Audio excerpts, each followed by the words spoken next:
Glad you could join us. It's time for a news bulletin coming to you live from Bishop Nova Media Center. Today you're with me, Luntha Perry, but first the headlines.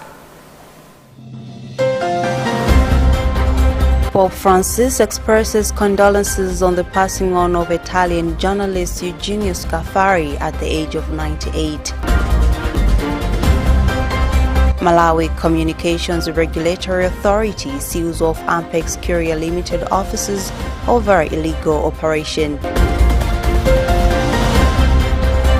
Old Mutual heeds Malawi Human Rights Commission plea with 5 million kwacha retreat. And in sports news, Minister of Sports urge Council of Ministers to intensify their resolve towards fighting doping in sports.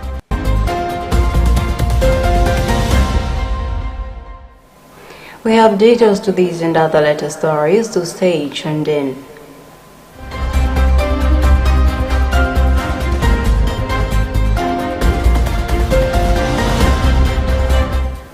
We begin with a story that Pope Francis has expressed his condolences on hearing of the death of Italian journalist Eugenio Scafari at age 98, who was the founder of the Italian newspaper La Repubblica, which he edited for 20 years.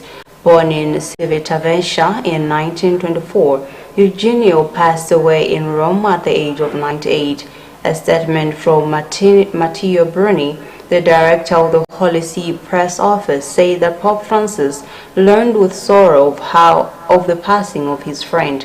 Pope Francis said he cherishes with affection the memory of the meetings and the deep conversations on the ultimate questions of humankind that he had with him over the years, and he entrusts his soul to the Lord in prayer so that he may receive him and console those who were close to him. We have a Vatican News report. From the beginning of his career, Scafari was an important protagonist in the world of communication, to which he contributed in innovative ways through the 2 publications he directed, the weekly El Espresso and especially the newspaper La Repubblica, which he founded in 1976 and which soon provoked great popular interest. Scafari was remembered not only as a journalist but as an all-round man of culture. He published several books, beginning with The Labyrinth, published in 1998. There were immediate expressions of condolence from the spheres of journalism, culture, and politics on the death of who was a leader in his work as a communicator. Among the first messages was that of Italian President Sergio Mattarella, who said in a statement that he was particularly saddened by the death of Eugenio Scafari, journalist, editor, essayist, politician, lucid and passionate witness of their Republican history. Leading figures in the Church likewise offered their condolences. After his election to the chair of St. Peter, Pope Francis corresponded with Eugenio Scafari and had a conversation with him on the relationship between faith and secularism, published in a volume by Il Nadi La Repubblica, a dialogue, albeit from 2 different positions, which attracted the attention of the general public. Responding directly to Scafari, Pope Francis wrote on 4th September 2013 in La Repubblica to the creator of the newspaper that the Church believed in him despite all the slowness, infidelity, errors and sins that it may have committed and may still commit in those who make it up, has no other sense and purpose than to live and bear witness to Jesus. Macra has sued Ampex Courier Limited, belonging to Minister of Trade Marcus Ongaperi, and arrested its accountant for operating illegally. According to a statement dated 14th of July 2022, which Macra released and was signed by Macra's Director General Daud Suleiman, indicated that on April 14 this year, its board approved the renewal of Ampex Courier Services license, subject to Ampex settling its outstanding license fees and levies totaling to 29.6 million kwacha and of over a million renewal fee. Felix Tizombe has details in this report. In a statement signed by MACRA Director General Daud Sulemani, released on 14th July 2022, indicated that Ampex Korea Limited, owned by Minister of Trade Maki Katsonga Piri, was advised by MACRA to stop its operations until the company obtained a Varia Korea license. MACRA has taken action after its investigations revealed that Ampex Limited was still operating courier services contrary to its directive. In Malawi, operating a courier or communications business without a license is illegal under Section 13 and 21 of the Communications Act. Sulemani has since warned that action will be taken against anyone found committing such illegal acts. Last month, MACRA disclosed that 250 operators in the communication sector are not following their license regulations of honoring their annual license fee and owe the regulator over 9.4 billion Malawi kwacha, whereby telecommunication owns MACRA over 8.2 million and over 800 million kwacha by broadcasters and 377 million by the postal and courier service providers. Sulemani made it clear that revocation of broadcasting licenses might render a lot of people losing their jobs, hence plea with the operators to square their fee balances. Reporting for Luntha News in Lilongwe, this is Fales Chizombe. The Malawi Blood Transfusion Service at Balaka Depot says COVID-19 is no longer a threat to blood donation as it has been in the past 2 years. This is evident as the depot has managed to collect over 12,000 units this year compared to the past 2 years where it was able to collect only 4,000 units per year. According to the head of depot, Edith Chimpamba, MBTS intensified sensitization among all public members, moving away from the usual focus of students only and also the decrease of COVID-19 cases, which was a threat to blood collection. Rashida Matandika has this report. Every year, 120,000 units of blood are required in the country's hospitals and 500 units are used per week. This means there is need for more blood and donors at every corner of the country to save a life. Speaking to Luntha Television, Balaka head of depot Edith Chimpamba said they have made a good progress from 2021 July to 2022 June as they have been able to collect 12,093 units, which is an improvement from the 4,000 units that were being collected in the previous years. She said COVID-19 is no longer a threat and they are now collecting the blood from everyone and not only students. At present, we don't have any challenge with COVID. We only had the challenges with COVID when they restricted the gatherings in the public places and everywhere where a lot of people meet together in large numbers. So that had an impact on us. But as of now, since there isn't such type of restriction, despite that we still have cases of COVID here and there, so that is no longer a challenge to us. And as of now, I can't say we've got that challenge in terms of blood collection because we have extended our methods of collecting blood. So this has also helped us to hit the target. Apart from general patients, blood is required especially for under 5 children who are prone to malaria, antenatal mothers, as well as road traffic accident victims. Balaka Depot covers the eastern region in the districts of Balaka, Machinga, Mangochi, and Incheu.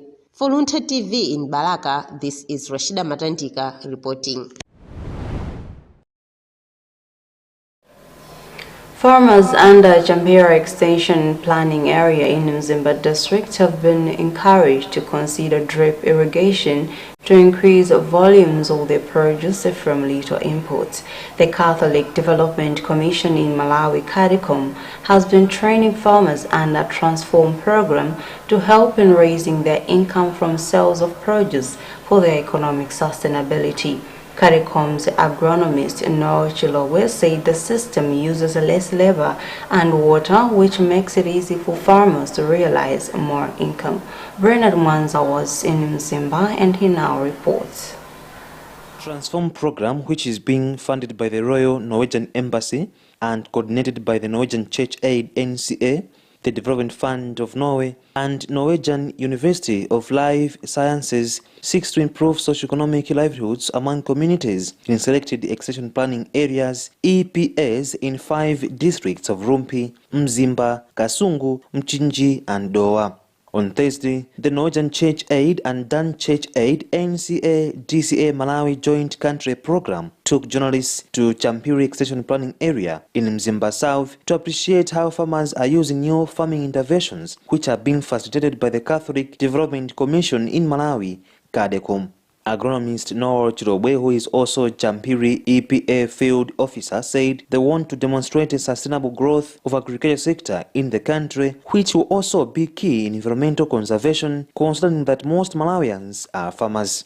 Every year we hear figures from the Malawi Vulnerability Assessment Committee that so and so millions of people are going to suffer from hunger. So we said we have got many people doing agriculture, but most of these are not productive. To help farmers to be more productive so that they can produce for themselves and also they can produce for the market so that they can have income. Let's have this intervention to enable farmers to have something to sell. The Million Club of Chimsolo village at Kamatao section in the area of Transitional Authority Mzikuola said as a beneficiary of the farming intervention, they have witnessed the interventions paying off well. The club's chairperson Misozi Nkwazi narrated that since they started tomato farming in November 2021, they have managed to secure additional irrigation kits and land, which gives them hope that their ambitions to fully become commercial farmers will be fulfilled within a short period of time. We are looking forward to buy livestock, have better houses, and manage to raise our children in a decent manner. According to Teresa Chira, one of the trainees of the program who migrated to self-starter tomato farming within the same Kamatao section, she is hopeful to move out of poverty and manage to buy cattle, ox cart, and freely supporting her family through tomato business. It is reported that over 5,000 farmers have been reached under the intervention. For Luntha News in Mzimba, I am Bernard Mwanza.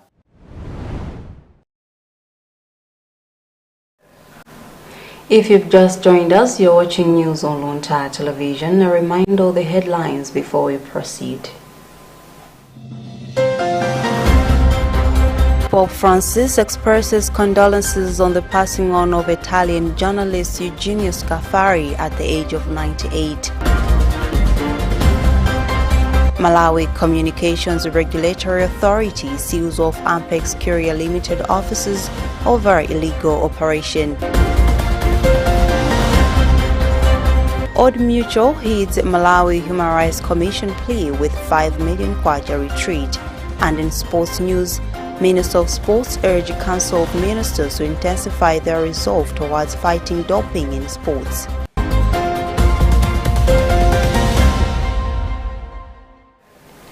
Moving on, Old Mutual Malawi Limited has provided Malawi Human Rights Commission MHRC with sponsorship worth 5 million kwacha for its July staff retreat. MHRC will hold a staff retreat from 19th to 22nd July 2022 at Sunbird in Coppola Lodge in Mangochi. Speaking during the sponsorship presentation ceremony at MHRC offices in Lilongwe, Old Mutual Life Assurance Limited Marketing and Corporate Affairs Manager Patience Chatika said the company's staff, members and educators would take part in the retreat by providing, among others, awareness on life assurance. We have a report by Halbert Katanda.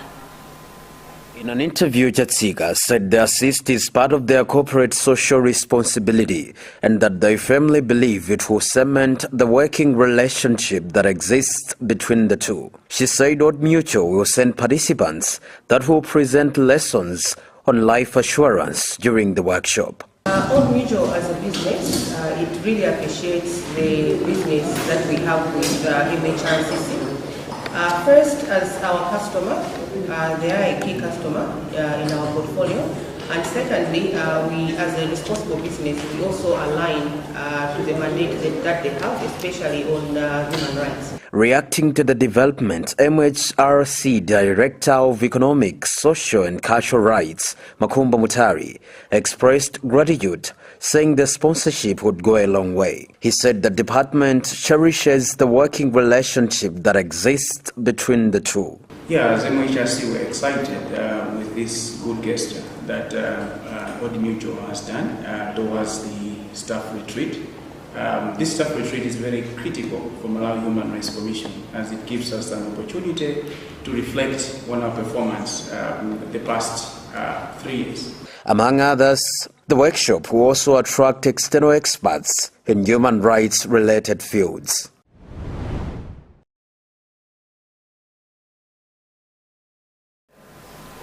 Five people have pocketed 400 million kwacha, where 3 have won 100 million kwacha each, while 2 others have won 50 million kwacha after playing Premier Bet's online aviator game, which was launched last year in November. The 5 are Lydia Chimpango, a designer from Cholo, who has won 50 million kwacha with a 50 kwacha stake, Donix Patrick Chandilosa, who owns a phone accessories and repair business from Lilongwe, who has won 100 million kwacha with a 200 kwacha stake. Another winner is a farmer from Lilongwe, Andrew Simeon Kanyenda, and Pura Harawa, a welder, who have also walked away with 100 million kwacha after placing a 2,000 kwacha and a 100 kwacha stake respectively, and Roel Donda from Manza, who was emerged as a winner of 46 million kwacha from a 3,000 kwacha stake. We have a report by Bridget Monoka.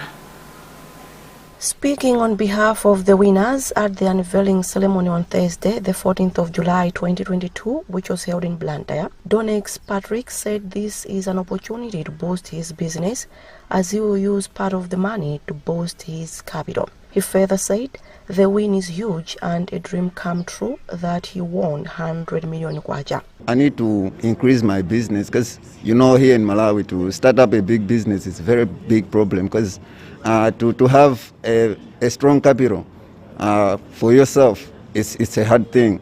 But with this money, I think I can manage. Premier Bet's country commercial manager Nawaj Jalaj said customers should play as many times as they can to better their chances of winning. Our mission in Malawi is to have even more winners. As everybody knows in the industry, when you have more payouts, more winners, it encourages people to play even more. So we are always happy and we are fulfilling our objective when we have big winners. Also many small wins as well. Confirming how legit the game is, the licensing manager and spokesperson for the National Lotteries Board, Miriam Gumbuyo, said there is no need to question the credibility of the game, as they do thorough investigations before issuing licenses, and that it is a lottery for one to win, which happens by chance. The credibility of the games, winning is it's rotary. This is a rotary game. Winning is by chance. So for one to win, it doesn't require any skill or anything for one to win. So what we do is to make sure. Actually, we are happy when you are winning. For customers to win Aviator game, there is need to play their online game on Premier Bet website, which allows the players to select their own stake amount, and when the plane takes off, the multiplier increases. The players also decide when to cash out before the plane takes off, therefore encouraging players to continue playing to increase their chances of winning.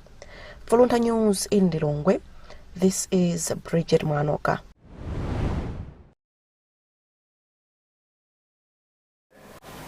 In sports news, Minister of Sports in the country, Richard Chimwendo Banda, has urged the Council of Ministers for Region 5 Games to intensify educative and legislative reforms to mitigate doping, ethical and integrity issues in sports.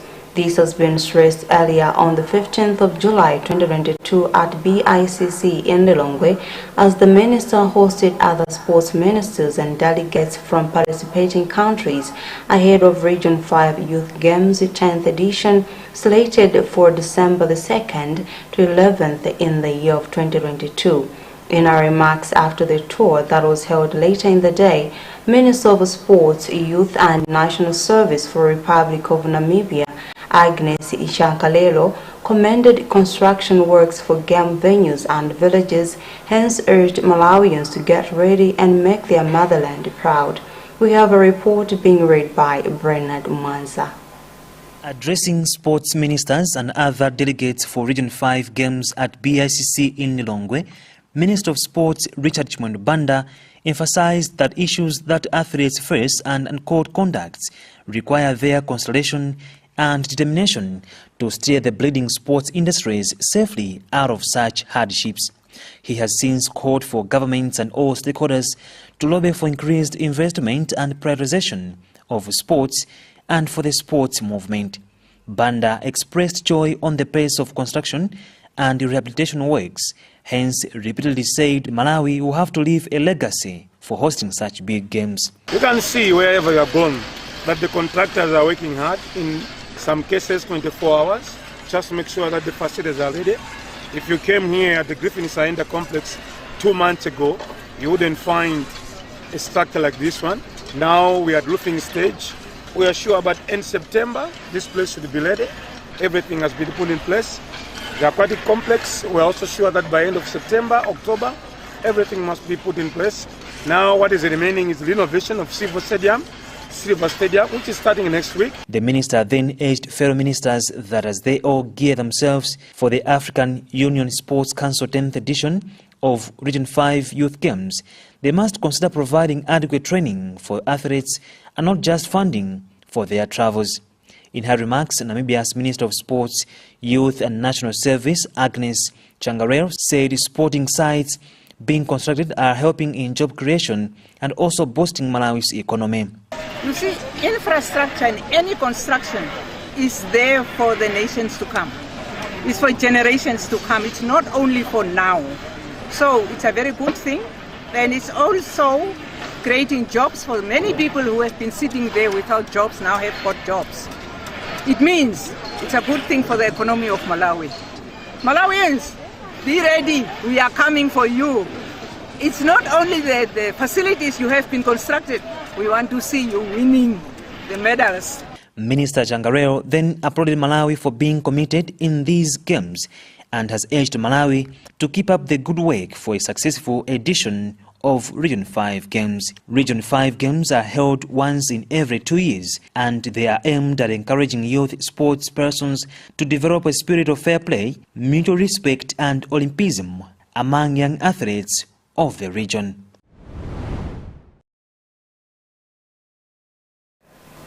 In other news, countries from the Southern Africa region bloc, SADC, have agreed to extend the mandate of a mission to Mozambique by a month to continue the fight against Islamist militants.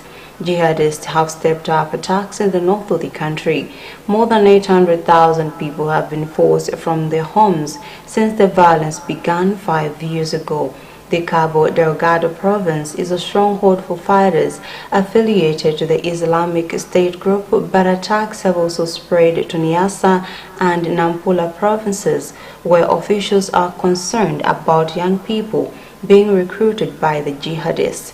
Rwanda has also sent hundreds of soldiers to assist the Mozambican military.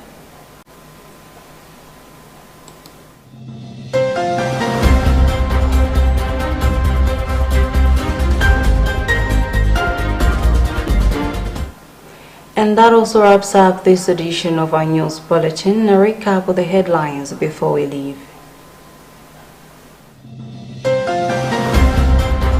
Pope Francis expresses condolences on the passing on of Italian journalist Eugenio Scafari at the age of 98. Malawi Communications Regulatory Authority seals off Ampex Courier Limited offices over illegal operation. Old Mutual heeds Malawi Human Rights Commission plea with 5 million kwacha retreat.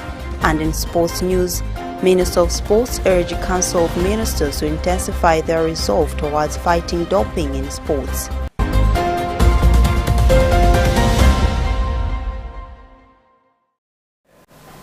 You were with me, Luntha Perry. Thanks for watching. Goodbye for now.